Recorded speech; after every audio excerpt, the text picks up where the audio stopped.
कैसे हैं आप सब। उम्मीद करती हूँ कि आप सब बिल्कुल खैरियत से होंगे और आपकी दुआओं से मैं भी बिल्कुल खैरियत से हूँ। सो व्यूअर्स, सर्दियाँ आ चुकी हैं और सर्दियों में सरसों का साग ना हो तो ऐसा तो हो नहीं सकता। तो आज मैं आपके लिए अपने स्टाइल में बहुत अच्छी एक रेसिपी लेके आई हूँ सरसों के साग की, बहुत ही मज़ेदार। सो व्यूअर्स, इसके लिए जो इंग्रेडिएंट्स मुझे चाहिए वो मैं आपको बता देती हूँ। ये मैंने सरसों का साग लिया है, ये देखें, ये 2 किलो सरसों का साग है, गंठलों वाला साग है ये। और ये मैंने पालक ली है, 1 किलो पालक है। अदरक और लहसुन इसका पेस्ट जाएगा, ये तकरीबन ये 2 लहसुन है और ये इतना ही अदरक इसके अंदर जाएगा पेस्ट बनाकर।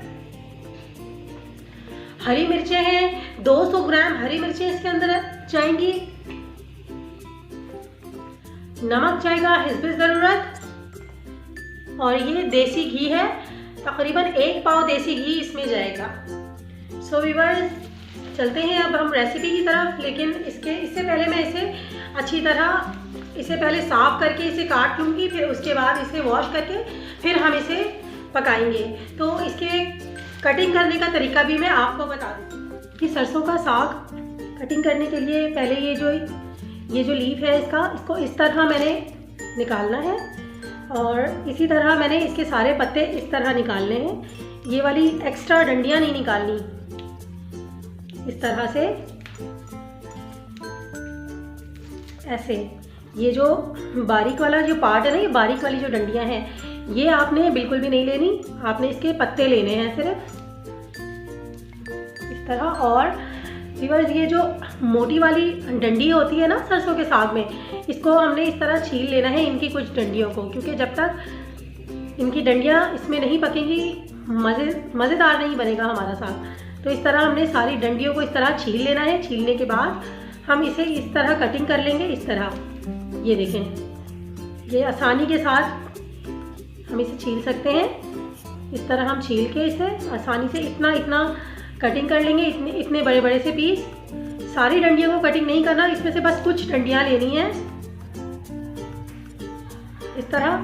तो इसी तरह हम अपना सारा साग कटिंग कर लेंगे। और पालक तो नॉर्मल जिस तरीके से कटिंग होता है उसी तरीके से कटिंग होगा। तो व्यूअर्स, अब हम मिलते हैं। ये सारा सरसों का साग कटिंग करने के बाद, साग को मैंने कटिंग करने का तरीका आपको बता दिया है। ये हरी मिर्चें हैं, हरी मिर्चों को भी इसी तरह बस हमने इसकी इस तरह से डंडियाँ तोड़ लेनी है और इसे इसी तरह साग में साबुत हम डालेंगे। इसे काट के या फिर ग्राइंड करके नहीं डालना, इसे इसी तरह डालना है कि इसी में पक के तैयार होंगी और गलेंगी। सरसों का साग और ये पालक मैंने अच्छी तरह से कट करके मोटा मोटा सा कट किया था और अब मैंने वॉश भी कर दिया है अच्छी तरह से। इसे बहुत अच्छी तरह वॉश करना है, इसमें काफ़ी मिट्टी होती है। ये मैंने मिट्टी की ये हांडी ली है सरसों का साग बनाने के लिए। ये ऑप्शनल है, आप चाहें तो आप नॉर्मल जो घर में देगची होती है वो भी आप यूज़ कर सकते हैं, लेकिन मैंने ये ली है क्योंकि देसी खाना जो है वो देसी स्टाइल में ही पकाने से मज़ा आता है। और ये मैं सारा सरसों का साग इसके अंदर डालूँगी। हमें दबा दबा कर साग डालना है। जब ये देगची भर जाएगी तो मैं इसे ढक के थोड़ी देर के लिए छोड़ देती हूँ ताकि ये साग नीचे बैठ जाएगा। तो फिर मैं इसमें और साग डालूँगी। ये देखिए व्यूअर्स, ये सरसों का साग अब नीचे बैठना शुरू हो गया है। ये देखें, इसने पानी भी छोड़ना शुरू कर दिया है।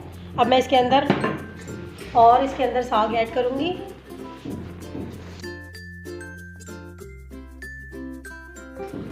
और थोड़ी जगह बची है तो मैं इसमें ये पालक भी डाल दूँगी।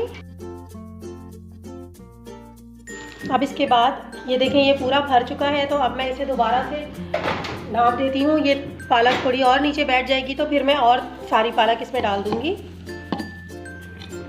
ये देखें व्यूअर्स, ये मज़ीद जो मैंने पालक ऐड की थी ये भी अब नीचे बैठना शुरू हो गई है। इसे दबा दबा के इस तरह करना है और फिर ये मैं सारी पालक इसके अंदर ऐड कर दूँगी जो बची है हमारी तरह। और अब मैं इसके अंदर हरी मिर्चें ऐड करूँगी। 150 ग्राम हरी मिर्चें हैं। इसके अंदर लाल मिर्चें बिल्कुल भी ऐड नहीं करनी, वरना साग का सारा टेस्ट ख़राब हो जाएगा। हमारा सरसों का साग हरी मिर्च में ही पकता है।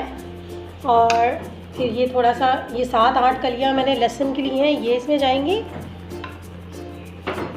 और इसमें जाएगा 4 गिलास पानी।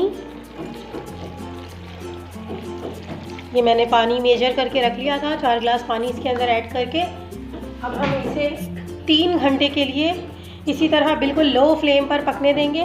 3 घंटे में ये पक के बिल्कुल गल जाएगा तो फिर मैं आपको आगे दिखाऊंगी कि हमें क्या करना है। सो व्यूअर्स, ये देखिए 3 घंटे हो चुके हैं और ये हमारा सरसों का साग गल चुका है अच्छी तरह से। ये बिल्कुल गल गया है और ये देखिए ये कितना कम हो गया है पककर।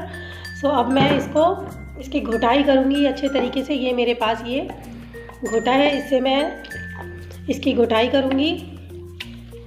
इसको इतना घोटना है कि ये बिल्कुल एक स्मूथ सा पेस्ट बन जाए। तकरीबन मुझे 10 से 15 मिनट लगेंगे, या हो सकता है उससे और ज़्यादा लगें, आधा घंटा भी लग सकता है। सो व्यूअर्स, इसकी घुटाई के बाद मैं आपको इसका रिज़ल्ट चेक कराती हूँ। ये देखें व्यूअर्स, तकरीबन मुझे आधा घंटा हो गया है इसे घोटते हुए और ये साग फाइनल हमारा हो चुका है। ये देखिए कितना स्मूथ सा इसका पेस्ट बन गया है। आप चाहें तो इसे ग्राइंडर में ग्राइंड कर सकते हैं, लेकिन जो टेस्ट इसको इस तरह घोट के आता है वो ग्राइंडर वाले साग में नहीं आता, जो ग्राइंडर में ग्राइंड करके बनाया जाता है। तो ये हमारा सरसों का साग डन हो गया है। अब मैं इसे आपको तड़का लगा कर दिखाऊंगी। सरसों के साग में तड़के के लिए मैंने ये देसी घी लिया है। अदरक लहसुन का पेस्ट ऐड करूँगी। तकरीबन ये 5 टेबल स्पून अदरक लहसुन का पेस्ट है। ये थोड़ा ज़्यादा ही डलता है और इसे मैं अच्छी तरह से देसी घी में भून लूँगी। आप चाहें तो आप इसमें डालडा घी भी यूज़ कर सकते हैं, लेकिन सरसों के साग खाने का मज़ा तो देसी घी में ही आता है। अदरक लहसुन का पेस्ट ब्राउन होना शुरू हो गया है, ये देखें, और इसमें से बड़ी प्यारी सी खुशबू आ रही है। अब मैं इसके अंदर इस सरसों का साग जो हमने रेडी करके रखा था इसे ऐड करूँगी। इस तरह आपकी मर्ज़ी है, आप जितना साग चाहें उसमें तड़का लगाएं और बाकी आप इसको डीप फ्रीज़र में रख सकते हैं और जब आपका दिल करे आप उसे निकालें, रूम टेम्परेचर पे करें और इसी तरह तड़का लगाएं और एंजॉय करें। बहुत यमी होता है ये और बहुत फ़ायदेमंद होता है। ये मैं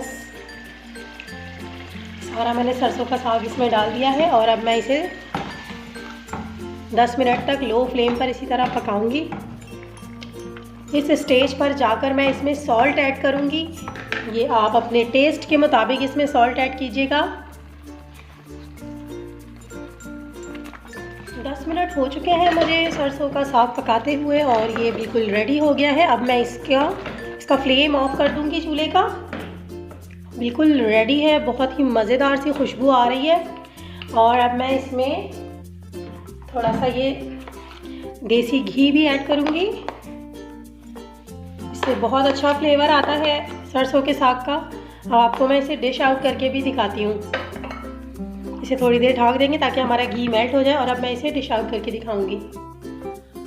गर्मा गर्म हमारा सरसों का साग रेडी हो गया है। अब आपको मैं दिखाती हूँ, इस पर थोड़ा सा मक्खन भी ऐड करें। ये ऑप्शनल है लेकिन ये बहुत मज़ा देता है। इसमें गरम गरम रोटियों के साथ आप अपने गेस्ट के लिए बनाएं, अपने घर वालों के लिए बनाएं। बहुत ही मज़ेदार सी ये रेसिपी है सरसों के साग की। आप एक दफ़ा ट्राई ज़रूर कीजिएगा और मुझे कमेंट में ज़रूर बताइएगा कि आपको मेरी सरसों के साग की ये रेसिपी कैसी लगी। तो व्यूअर्स, मेरी वीडियो को लाइक कीजिए, शेयर कीजिए, सब्सक्राइब कीजिए और बेल आइकन पर क्लिक करना बिल्कुल भी मत भूलिएगा। और अगर आप मेरी वीडियोस देखते हैं और आपको पसंद आती है तो प्लीज़ सब्सक्राइब का बटन लाजमी प्रेस किया कीजिए। सो व्यूअर्स, अब तक के लिए मैं आपसे इजाज़त लेती हूँ और एक नई रेसिपी के साथ मैं हाजिर होंगी। अपना बहुत सारा ख्याल रखिएगा। अल्लाह हाफिज़।